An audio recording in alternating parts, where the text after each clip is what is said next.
Hi, my name is Jazzy, and this is the first episode of Latinas in Media. So, in case you didn't know, I'm Latina. My dad is Mexican and my mom is Nicaraguan, and I grew up in America. The point of this series is to highlight different Latina characters, discuss them, talk about why they were great, and talk about what impact they may have had in media. So in this episode, we're going to be talking about Taina. Taina, Taina, I know I can't wait to see my name in lights. No one's gonna stop me, you'll see, I will go far. Taina, Taina, I always had dreams of me being a star. You'll be saying my name, see my star shining bright. I can reach any height. What's my name? Taina was a Nickelodeon sitcom that was created by Maria Perez Brown and starred Christina Vidal. The show aired from 2001 to 2002 and starred a young teenage Puerto Rican girl named Taina. She lived in New York City and attended a performing arts school. Taina always had dreams of being a star, and you will be saying her name. Each episode would typically follow Taina as she would come up with different ways to try and get closer to her dreams. Taina was the second live-action show with a Latinx lead on Nickelodeon, the first being the Brothers Garcia. The show was made around a time where Nickelodeon was actually pretty diverse, and this was showcased not only by the casting of the main character, but also by her supporting cast. A lot of episodes would feature Taina's Puerto Rican family, including her mom, who was played by Lisa from the 80s pop group Lisa and Cool Jam, who was a group that my mom actually listened to, which I thought was pretty cool. Abuelo took all the clothes out of my closet and put in these rechecks from a novela. He's gone loco. And look what he made you wear. What? These are my clothes. My bad. Outside of Taina's family, the show also had 3 black actors as part of the supporting cast. There was Renee, who is Taina's best friend, who was mainly there to support Taina and offer a snappy comeback once in a while. However, she often had her own storylines, at least in the B plot. After her quinceañera, Taina will be able to date. Oh, really? You looking for any, handsome bachelors? Yeah. Tell me when you see one. There's also Lamar, who is Renee and Taina's childhood friend, who they reunite with in high school. He also has a crush on Taina, but he never really gets a chance to spit it out. Well, then if he's all that, then why don't you just tell him? I mean, walk up to the guy and say, I'm feeling your flow. And I got to let you know how I feel about you. Yeah, right, Mr. Lover. Why don't you say that to a girl you like? Thought I just did. There's also Mariza, who, in her own words, loves to rain on Taina's parade. She's probably the funniest character on the show, mainly just because of how hammy she is throughout most of the episodes. Even the sounds she makes sometimes are hilarious. Joining us this year. Mariza? The one and only superstar diva in the flesh. Where'd that hair come from? My roots. You know, the hair store on Pelham Parkway. Don't worry, the show does also have a token white character. There's Daniel, or DMacc, as he likes to call himself. My name is Taina Morales. Daniel McDaniel, but they call me DMacc. Who calls you that? No one yet, but that's what I want to be called by my friends. Okay, DMacc. Now that you can spread around. The show also did have other Latinx characters like the high school principal, or the drama teacher, or even Papito, who ran the local hangout. Basically what I'm trying to say is this is probably one of the few shows at the time that accurately portrayed New York City when it comes to the types of people who lived there. Now, Taina as a character is pretty much a typical teenage girl, and that's a good thing. One thing I really appreciate about the show, considering it's about a girl who wants to be an actress, I'm glad it doesn't try to make it seem like she's a perfect actress right off the bat. In the first episode, in drama class, she performs a monologue, which is really just an over-the-top action scene, and her drama teacher calls her out for not taking it too seriously. While initially Taina doubts herself and even considers leaving school, she picks herself up and decides to practice a monologue from Joan of Arc. She's able to deliver the monologue with emotion and sincerity, and her drama teacher praises her for doing a good job. I know you will be glad to see me burnt. But if I go through the fire, I shall go through it to their hearts. Forever and ever. And so, God be with me. Scene.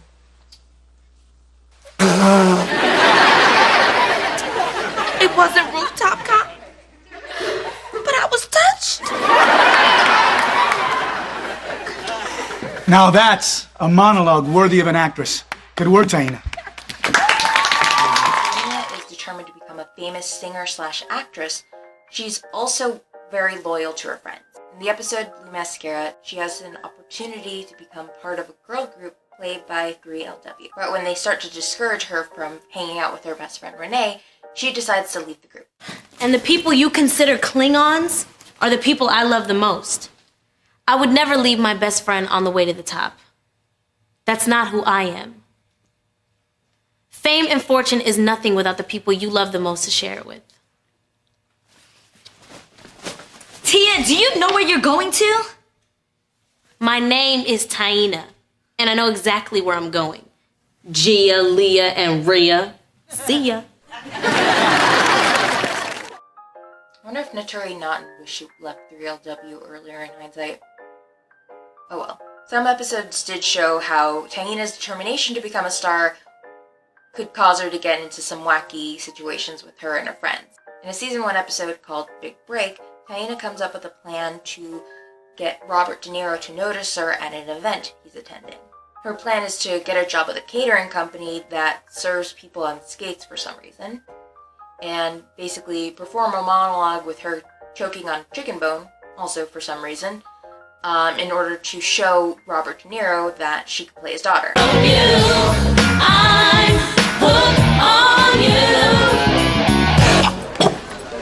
What's wrong? Taina! She's choking! Taina! I'm coming! Calm down, I know the Heimlich! Leave her alone, you're messing up everything! Hey! Hey!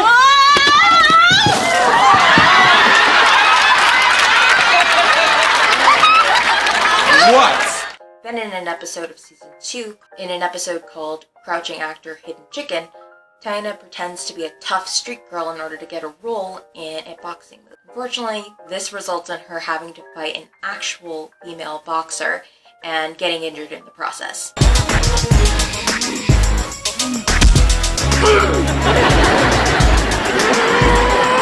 Run, Taina! Run, girl!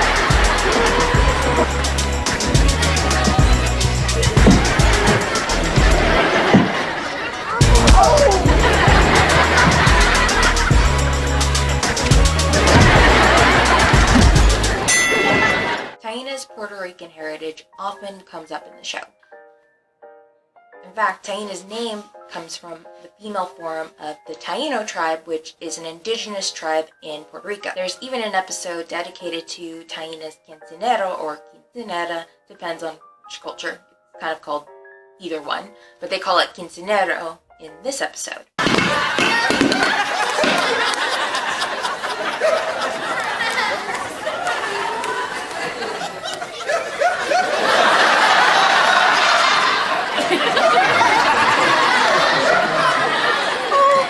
She's so beautiful! Girl, you got it going on! Doesn't she look like Cinderella? Cinderella on steroids. The show would also often have Taina speaking Spanish with her family or using Spanish phrases, which is very common in a lot of Latinx families. It was even common in my family, even though I still don't really know a lot of Spanish, but that's on me. In a season 1 episode called I Want It That Way, Taina writes and directs a play about her Puerto Rican heritage. Fortunately, her original vision starts to fall apart pretty quickly once her friends and frenemy who are in the play start to make their own changes. Luckily, she's able to salvage it with the help of her friend and her tia participating in the play in their place. Soy Taina. I am a descendant of the Taino Indians, first inhabitants of Puerto Rico. Their traditions live on. Soy Taina. I am a descendant of the Spanish, who came in search of gold and left us their language. Soy Taina. I am a descendant of the Africans whose voice cannot be silenced. Soy Taina. I am a descendant of Bisabuela Tiadora, my great-grandmother, my grandmother Maria Belén, and my mother, Gloria. You didn't have to be Latina to relate to Taina, but for me it definitely helped. I was about 9 or 10 when the show aired, and at the time I also had dreams of becoming a singer/actress. So I was part of the prime demographic. For me, it was nice to see a girl on screen who looked like me and was trying to achieve her dreams. Now, I'm not trying to say that I look as pretty as Christina Vidal. Speaking of her, she was cast perfectly as the role of Taina. I can't imagine anyone doing as good of a job as her. She was able to make Taina charismatic and likable even when she was getting in over her head. She also had a knack for comedic timing. When I was rewatching the show, I was honestly surprised by how much I was cracking up because the show held up so well.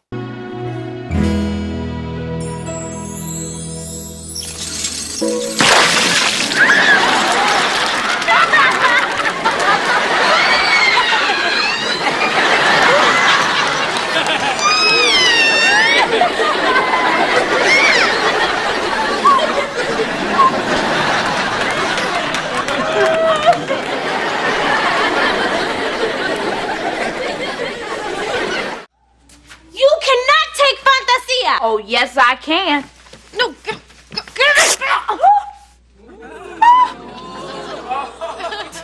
You dehorned her! Now she's just a horse! Nay! After all the grief she gave you, aren't you going to say something to Mariza? I can't talk. I had a crush on a middle school boy, too. However, I do have a camera.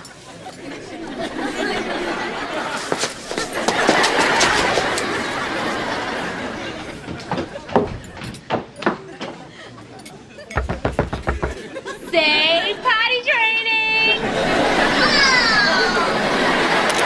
The show was unfortunately canceled after 2 seasons. What was messed up about the decision was that Taina was actually one of the highest rated television shows on the network at the time. Apparently it was canceled because the show was too expensive to produce, at least according to the actor Josh Cruz, who portrayed Taina's father on the show.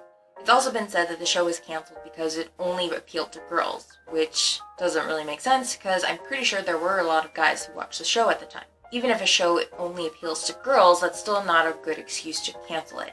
Also, considering the show was still very popular, they could have come up with different ways to cut costs.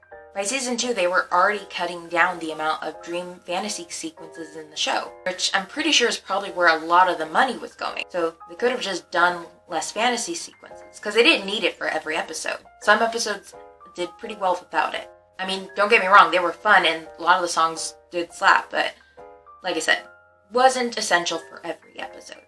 Either way, this is probably the second worst decision Nickelodeon's ever made, first being canceling Invader Zim.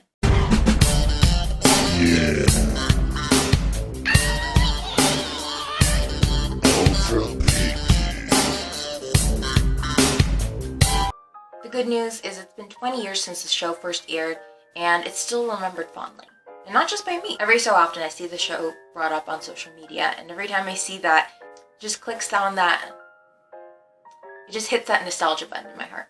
Even Christina Vidal herself still holds the show pretty close to her heart.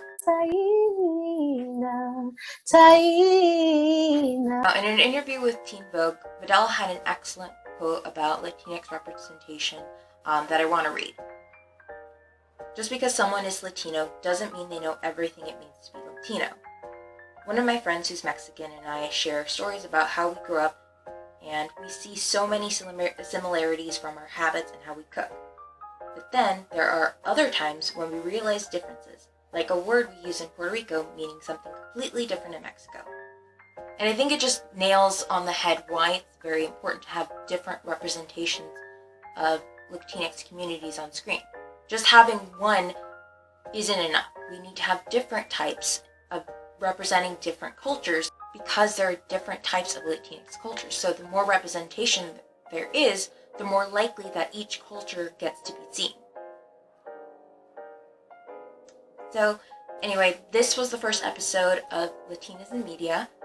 Please let me know what you thought. Let me know if you watched Taina when you grew up. Let me know what other shows or what other Latina characters that you would like me to talk about. Now, of course, I already have some Latina characters in mind. However, if there are other characters that I might not be aware of, please let me know. Or you might even have some in mind that I'm already considering covering. So feel free to let me know in the comments. And also remember to like and subscribe. I know I can't wait to see my name in lights. No one's gonna stop me, you'll see. I will go far. Taina, Taina. Always had dreams of me being a star. You'll be saying my name. See my star shining bright. I can reach any height. What's my name? Okay, I'm turning it off now. Bye.